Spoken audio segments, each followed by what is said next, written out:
دعوے اسلام کے ہوں گے، کردار کافرانہ ہوں گے۔ فرمایا اس زمانے میں پھر جہاد ہوگا، اور اسے غزوۃ الہند فرمایا۔ اس زمانے میں اب 15ویں صدی جا رہی ہے، آقا وہاں بیٹھے فرما رہے ہیں ایک زمانہ آئے گا ہند میں ایک تحریک پیدا ہوگی جو جہاد کے لیے نکلے گی، اس لیے کہ کفر اور کافرانہ نظام جہاد کے بغیر ہٹے گا نہیں۔ حضور فرماتے ہیں میری امت کی 2 جماعتوں کو اللہ نے دوزخ سے بری قرار دے دیا، حررہم من النار کے الفاظ آتے ہیں۔ حضرت ثوبان رضی اللہ تعالی عنہ حضور کے آزاد کردہ غلام روایت کرتے ہیں کہ حضور نے مجھ سے فرمایا کہ 2 جماعتیں ایسی ہوں گی جن پر دوزخ حرام ہے، جیسے آنکھ بند ہوگی جنت ہی میں جائیں گے، کوئی حساب کتاب نہیں۔ یا رسول اللہ وہ لوگ کون ہوں گے؟ فرمایا ایک جماعت وہ ہوگی جو غزوۃ الہند میں شرکت کرے گی۔ برے صغیر ہندوستان پر جہاد ہوگا نفاذ اسلام کے لیے، جو اس میں شریک ہوگا حضور فرماتے ہیں میں آج بتا رہا ہوں اس پر دوزخ حرام ہوگا۔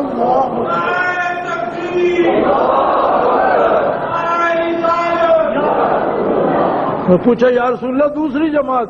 فرمایا دوسری وہ جماعت جب عیسیٰ علیہ السلام آسمانوں سے اتریں گے ان کے ساتھ مل کر پھر جہاد کرے گی، یہ 2 جماعتیں ان پر دوزخ حرام ہے۔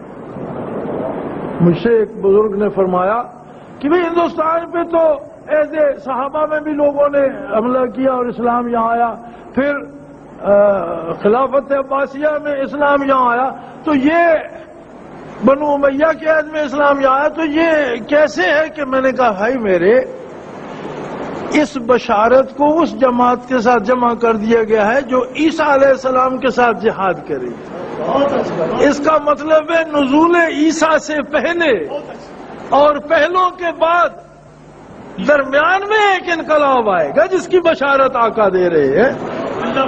یہ پہلے تو خیر القرون کے لوگ ہیں، خیر القرون کرنی ثم الذین یلونہم ثم الذین یلونہم، پہلے سارے اس میں آ گئے، وہ تو ہے ہی خیر۔ یہ ایک جماعت پیدا ہوگی جو جہاد کرے گی۔ سرزاو یہ مت بھولو، پاکستانی حکمرانوں کو بھی میں بتا دینا چاہتا ہوں کہ ہم صرف تمہاری بات نہیں کر رہے، ہم تو غزوۃ الہند کی بات کر رہے ہیں۔ انشاءاللہ لال قلعے پر بھی پھر محمد الرسول اللہ کا جھنڈا لہرائے گا اور عدل اسلامی ہوگا، اور ہم افغانستان سے کابل سے لے کر بنگالہ تک کی بات کر رہے ہیں۔ غزوۃ الہند کی بات ہے، کسی ایک جز کی بات نہیں۔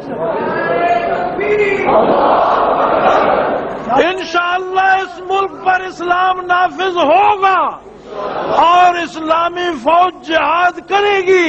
اور میں آپ کو ایک بات بتا دوں، نبی علیہ السلام کی بشارت کا معنی معمولی اس کا مطلب ہے بے شمار جانیں اللہ قبول کرے، بے شمار شہداء ہوں گے، خون کی ندیاں بہیں گی، معمولی جنگ نہیں ہوگی،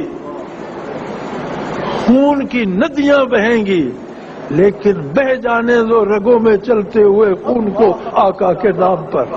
ہر قطرہ بہ کر زمین پر نظام اسلام کا نفاذ لکھے گا، ہر قطرہ بہ کر اللہ کا نام لکھے گا، ہر قطرہ بہ کر نبی پر سلام لکھے گا، اور اسے کوئی نہیں روک سکتا، نہ حکومت نہ بین الاقوامی سیاست، اس لیے کہ ہر شے اس کے دستے قدرت میں ہے جس کا حبیب خبر دے رہا ہے۔ وہ ما ینطق عن الہوی ان هو الا وحی یوحی، لب ہلتے ہیں محمد الرسول اللہ کے، بات ہوتی ہے الہ العالمین کی۔